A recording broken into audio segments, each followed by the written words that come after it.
Ça m'arrive pas souvent qu'un livre perturbe mon sommeil comme ça. Alors j'ai un sommeil très perturbé de base, mais en général c'est pas à cause d'un livre. Ce livre-là, ce roman-là, il y a un moment où je lisais dans mon lit juste avant de dormir et je suis arrivée à un moment du roman où j'ai eu une grosse claque. Et après est venu le temps de dormir, donc je l'ai posé.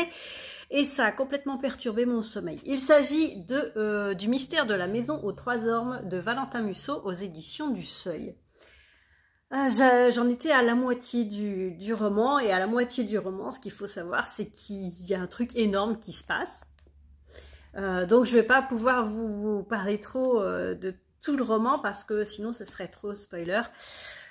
Sachez que le roman débute un peu comme une enquête à la Agatha Christie, par exemple. On sent vraiment, on a vraiment l'impression d'être dans un roman d'Agatha Christie. Ça se passe en France juste avant la Seconde Guerre mondiale. Et on a un ex-commissaire, Henri Forestier, qu'apparemment on trouve déjà dans Le Murmure de l'ogre du même auteur.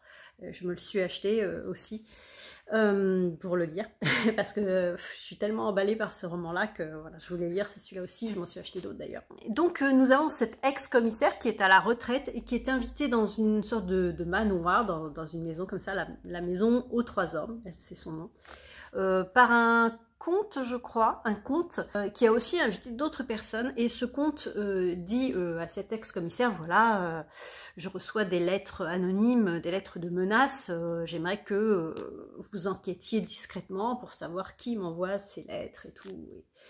Donc le soir, ils dînent tous ensemble, l'ex-commissaire, le comte, les invités qui sont là aussi. Le souci, c'est que durant la soirée, ce comte meurt.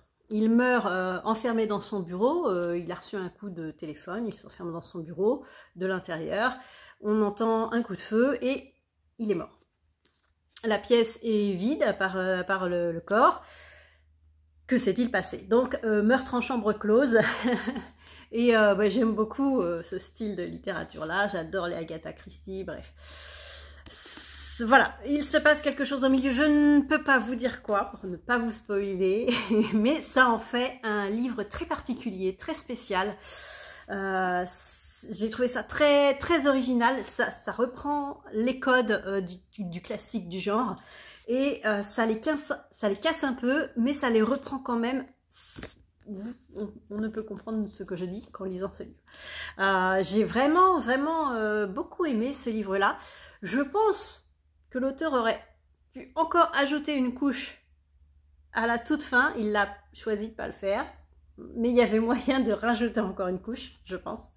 Mais moi, j'ai beaucoup aimé. Et en plus, il cite Edgar Poe forcément dedans. Donc, ça ne fait que me dire encore plus que j'ai beaucoup aimé ce livre. Vraiment, vraiment un bon coup de cœur. C'est vraiment un style que j'aime beaucoup. Donc je le conseille aux personnes qui aiment les classiques du genre, les meurtres en chambre close, etc. C'était vraiment très bien fait.